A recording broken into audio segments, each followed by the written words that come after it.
هي الحلقات تحفظني بآيات من القرآن، هي الحلقات تملأني بحب المصطفى العدنان، هي الحلقات تحفظني بآيات من علم صرف سے متعلق درس کا سلسلہ جاری تھا۔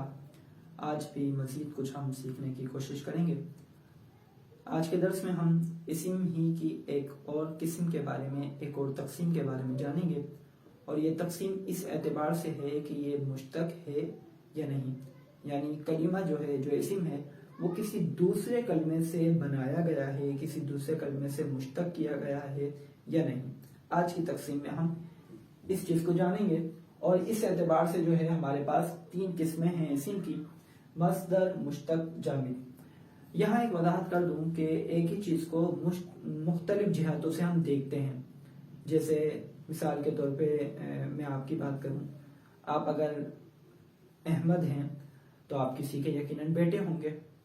جب ہم آپ کو دیکھتے ہیں آپ کے والد کی جہت سے تو آپ ہمیں اپنے والد کے بیٹے نظر آتے ہیں، اور اگر ہم آپ کو دیکھتے ہیں اس جہت سے کہ آپ کسی کے بھائی ہیں، تو جب بھائی کی جہت سے دیکھتے ہیں کہ احمد کے بھائی ہیں سمی، تو ہم دیکھتے ہیں جب سمی کی جہت سے دیکھتے ہیں تو سمی کی جہت سے ہم جب آپ کو دیکھیں گے تو آپ ہمیں ان کے بھائی نظر آ رہے ہوں گے۔ تو اسی طریقے سے ایک شخص، ایک ذات جو ہے مختلف اعتبارات سے، کہ ایک بندہ ہوتا ہے وہ کسی کا داماد ہے، کسی کا سسر ہے، کسی کا بیٹا ہے، کسی کا بھائی ہے، تو مختلف زاویوں سے، مختلف جہتوں سے وہ ایک ہی شخص ہمارے کو مختلف حیثیت سے ہمارے کو نظر آ رہا ہوتا ہے، حالانکہ وہ ہوتا ہے ایک ہی شخص ہے۔ اسی طریقے سے اسم بھی جو ہے، یہ ہے تو اسم ہی کہ تینوں زمانوں میں سے کوئی زمانہ اس میں نہیں پایا جاتا، لیکن وہ اپنے معنی پر خود دلالت کرتا ہے، اور اپنے معنی پر دلالت کرنے کے سلسلے میں کسی دوسرے کلمے کا محتاج نہیں ہے تو وہی اسم، لیکن مختلف جہتوں سے ہم اس کو جاننے کی کوشش کرتے ہیں۔ جو آج جس جہت سے ہم جان رہے ہیں وہ اس جہت سے جاننے کی کوشش کر رہے ہیں کہ یہ خود اپنے معنی پر دلالت، یہ خود کسی کلمے سے مشتق ہے یا نہیں۔ تو اسم کو ہم اس جہت سے جان رہے ہیں۔ آج پہلی جو ہمارے پاس تقسیم ہے اسی قسم میں، وہ ہے مصدر، اور دوسری جو ہے وہ مشتق ہے، اور تیسری جامد ہے۔ تو مصدر جو ہے، یہ مصدر جو ہے، مصدر کی مثال آپ پڑھتے رہتے ہیں، جیسے ضرب ہمارے پاس ایک مصدر ہے۔ اب یہ ضربن ہمارے پاس ایک اسم بھی ہے یہ، اور اسم میں یہ مصدر ہے، اسم میں یہ مصدر ہے۔ مصدر کیا ہوتا ہے؟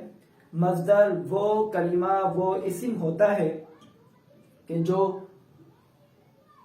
خود کسی سے بنایا نہیں جاتا، لیکن اس سے دوسرے کلمات بنائے جاتے ہیں۔ مصدر وہ اسم ہوتا ہے کہ جس سے دوسرے کلمات بنائے جاتے ہیں، لیکن یہ خود کسی سے نہیں بنتا ہے، اور یہ وصف پر دلالت کرتا ہے، یہ وصف پر، کسی کوالٹی پر دلالت کرتا ہے۔ جیسے ضرب کے معنی ہے مارنا، اب ضرب کے معنی ہے مارنا، یہ ایک وصف ہے مارنا۔ جیسے قتل کرنا ایک وصف ہے، لکھنا ایک وصف ہے، سننا ایک وصف ہے۔ اسی طریقے سے مارنا، یہ مارنے کی کوالٹی ہے۔ یہ ضرب جس کا معنی مارنا ہے، یہ اس ضرب کے اندر پائے جا رہے ہیں۔ تو مصدر کیا ہوتا ہے؟ مصدر وہ اسم ہوتا ہے جو ذات کے بجائے فقط کسی وصف پر دلالت کرتا ہے، اور اس سے دوسرے کلمات بنائے جاتے ہیں، اور یہ خود کسی سے نہیں بنتا۔ اس سے دوسرے کلمات بنائے جاتے ہیں، جیسے کہ آپ جب ماضی بنانے کا طریقہ پڑھتے ہیں، جب ماضی بنانے کا طریقہ آپ پڑھتے ہیں تو وہاں کیا کہتے ہیں؟ ماضی بنانے کا طریقہ۔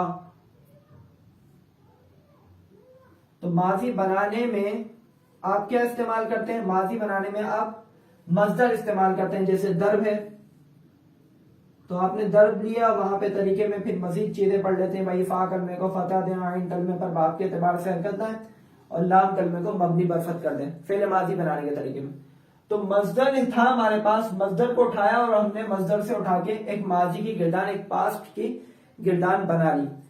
تو مصدر کیا ہوا؟ خلاصہ کلام یہ کہ یہ وصف پر دلالت کرتا ہے، اس میں وصف پائے جائیں گے، اور دوسرا یہ کہ یہ خود کسی سے نہیں بنتا بلکہ اس سے دوسرے کلمات ہم بناتے ہیں۔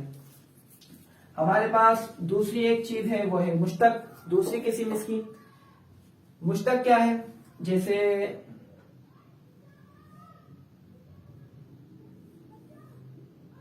قاتل،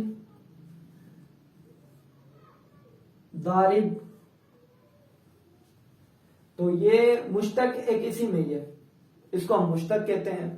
اس کی تعریف اس طرح سے کی جاتی ہے کہ یہ ذات پر بھی دلالت کرتا ہے اور وصف پر بھی دلالت کرتا ہے۔ یہ ذات پر بھی دلالت کرتا ہے اور وصف پر بھی دلالت کرتا ہے، اور یہ دوسرے کلمے سے بنایا جاتا ہے، مگر اس سے خود کوئی کلمہ نہیں بنتا، اس سے تو مزید کچھ نہیں بن رہا، اور یہ خود کسی سے بنایا جا رہا ہے۔ اب جیسے قاتل ہے، اس کے معنی کیا ہے؟ اس کے معنی قتل کرنا۔ تو جیسے آپ کہتے ہیں کہ بھئی یہ قاتل ہے، تو یہ قاتل، لفظ قاتل جو ہے، جو ایک اسم مشتق کی ہی ایک مثال ہے، اسماء مشتقات زیادہ ہیں، تو ایک اسم مشتق ہے ہمارے پاس قاتل، تو کیا ہے؟ یہ ذات پر بھی دلالت کرتا ہے اور وصف پر بھی دلالت کرتا ہے۔ وصف کون سا؟ قتل کرنے والا وصف۔ ضارب، مارنے والا۔ اب یہ ضارب جو ہے مارنے والا، یہ وصف پر بھی دلالت ہے اور ذات پر بھی اس میں دلالت پائی جاتی ہے، ذات کی طرف بھی یہ رہنمائی ہماری کرتا ہے۔ جیسے حافظ، تو بھائی یہ حافظ تو کیا ہے؟ یاد کرنے والا، اور اسی طریقے سے قاری، پڑھنے والا، اسی طریقے سے عالم، جاننے والا۔ ذات پر بھی دلالت اور ساتھ ساتھ وصف پر بھی دلالت۔ جبکہ جامد جو ہے، جامد ذات پر دلالت تو کرتا ہے، جیسے فرس، گھوڑا۔ اب یہ فرس جو ہے یہ ذات پر دلالت ہے، لیکن جو جامد اسم ہوتا ہے اس سے کوئی دوسرا کلمہ نہیں بنایا جاتا اور نہ ہی اس سے کوئی کلمہ بنتا ہے۔ یہ ذات پر دلالت کر رہا ہے، جیسے فرس، گھوڑا۔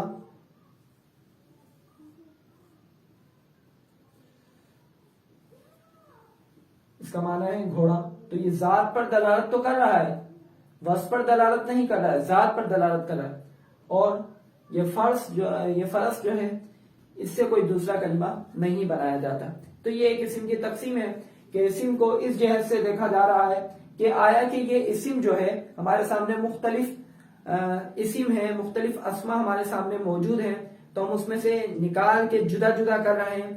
ہم نے ایک اسم کو نام دیا مصدر کا، کچھ اسماء کو نام دیا ہم نے مشتق کا، کچھ اسماء کو نام دیا ہم نے جامد کا، جن کے اندر یہ کوالٹی پائی جاتی ہے کہ یہ خود کلمات بناتے بھی ہیں، ان سے دوسرے کلمات بنائے بھی جاتے ہیں، اور ذات کے بجائے یہ صرف وصف پر دلالت کرتے ہیں، ہم ان کو مصدر کہتے ہیں۔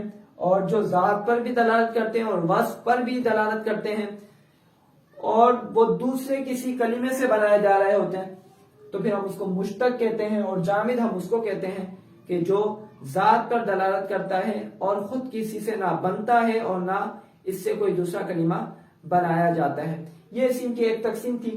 مزید کچھ اسم کے بارے میں ہم ابھی جاننے کی کوشش کریں گے، وہ یہ کہ معرب اور مبنی کی جہت سے۔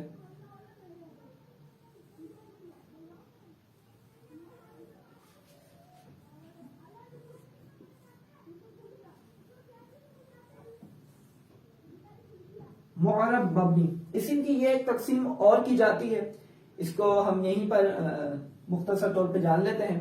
ویسے یہ علم نحو میں اچھے طور کے اوپر مزید وضاحت کے ساتھ وہاں پر آپ سیکھ سکیں گے۔ یہاں پہ اس کو یوں جان رہے ہیں کہ ہمارے پاس جو صرف کے اندر جو ہم گردانے پڑھتے ہیں یا ہم صیغے پڑھتے ہیں، ان میں کچھ معرب ہوتے ہیں اور کچھ مبنی ہوتے ہیں۔ جیسے فعل مضارع کی جو گردان ہے، نارمل فعل مضارع کی جو آپ گردان پڑھیں گے یا پڑھتے ہیں آپ، تو اس میں آپ دیکھیں گے کہ اس میں جیسے ہمارے پاس مکمل 14 سیغے ہوتے ہیں۔ اب جب 14 سیغے ہوتے ہیں، ان میں 12 سیغے وہ ہوتے ہیں جو معرب ہیں، اور 2 سیغے وہ ہوتے ہیں جو مبنی ہوتے ہیں۔ تو 2 سیغے مبنی ہیں اور 12 سیغے معرب ہیں۔ معرب مبنی کی تعریف کیا ہوتی ہے؟ معرب وہ کلمہ ہوتا ہے کہ جو عامل کے بدلنے سے بدل جاتا ہے، عامل کے بدلنے سے بدل جاتا ہے۔ معرب وہ کلمہ ہوتا ہے کہ جو عامل کے بدلنے سے بدل جاتا ہے۔ اچھا، یہ وضاحت، یہ بات یاد رکھیں کہ یہ کلمے کی تقسیم ہے، اور کلمے کے اندر اسم بھی آتا ہے، فعل بھی آتا ہے اور حرف بھی آتا ہے. تو یہ کلمے کی تقسیم ہے. تو معرب اور مبنی کلمے پھر دو طرح کے ہو گئے. معرب وہ کلمے کہ جس کا آخر عامل کے بدلنے سے بدل جاتا ہے. ہمارے پاس عوامل مختلف چیزیں ہیں جیسے لم جازمہ. اب لم جازمہ جو ہے اس کے بارے میں آپ نے پڑھا ہوگا کہ یہ فعل مضارع کے اوپر داخل ہو کر اس کو جزم دیتا ہے. تفصیل کیا ہے؟ تفصیل اس کی تھوڑی سی یہ ہے کہ ضمہ اعرابی والے 5 صیغوں کو یہ جزم دے دیتا ہے اور آخر میں حرف علت یا نون اعرابی ہو تو اس کو گرا دیتا ہے اور 2 صیغوں کے مبنی ہونے کی وجہ سے ان پر کوئی عمل نہیں کرتا. وضاحت تفصیل اپنے مقام پر آئے گی. مختصر یہ کہ فعل مضارع کے 14 صیغے جو ہیں ہمارے پاس ان میں 14 صیغوں سے پہلے ہم نے لم جازمہ لگا دیا. جب آپ نے لم جازمہ اس سے پہلے لگایا تو 12 صیغے تو عمل کو قبول کر لیں گے, یعنی جو ان کا عمل ہے اس کو یہ قبول کر لیں گے, لیکن 2 صیغے مبنی ہونے کی وجہ سے اس کے عمل کو قبول نہیں کریں گے. جیسے ہمارے پاس فعل مضارع کا پہلا صیغہ ہم نے لکھا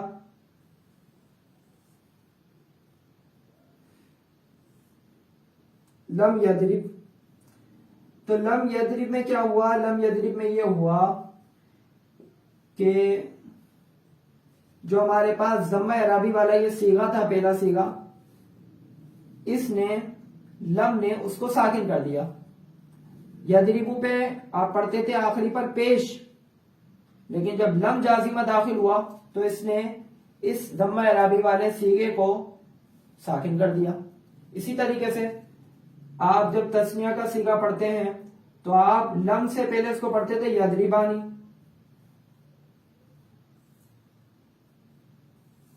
لیکن چونکہ لم جازمہ پیچھے آیا ہوا ہے یہ نون اعرابی کو گرا دیتا ہے.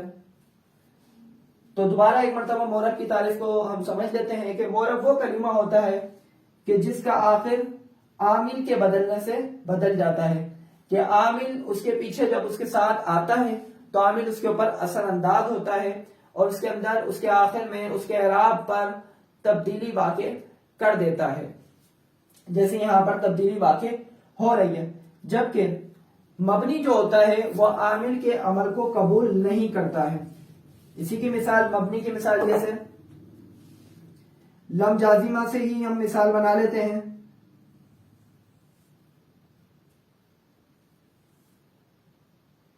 لم یضربنا. اب یہ یضربنا جو ہے ہمارے پاس یہ جمع مؤنث کا صیغہ ہے.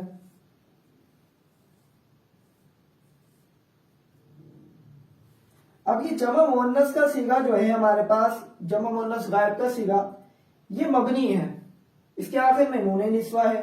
یہ مبنی صیغہ ہے ہمارے پاس, یہ لم جازمہ پیچھے ہے تو عامل, لیکن یہ اس کے اوپر عمل نہیں کر رہا.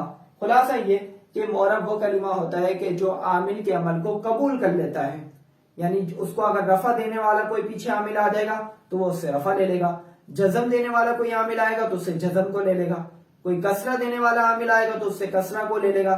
اللہ تبارک و تعالی ہمیں یاد رکھنے, عمل کرنا, اس کو صحیح طور کے پر سمجھنے کی توفیق و سعادت عطا فرمائے. آمین. بجاہ النبی الامین صلی اللہ علیہ وآلہ وسلم.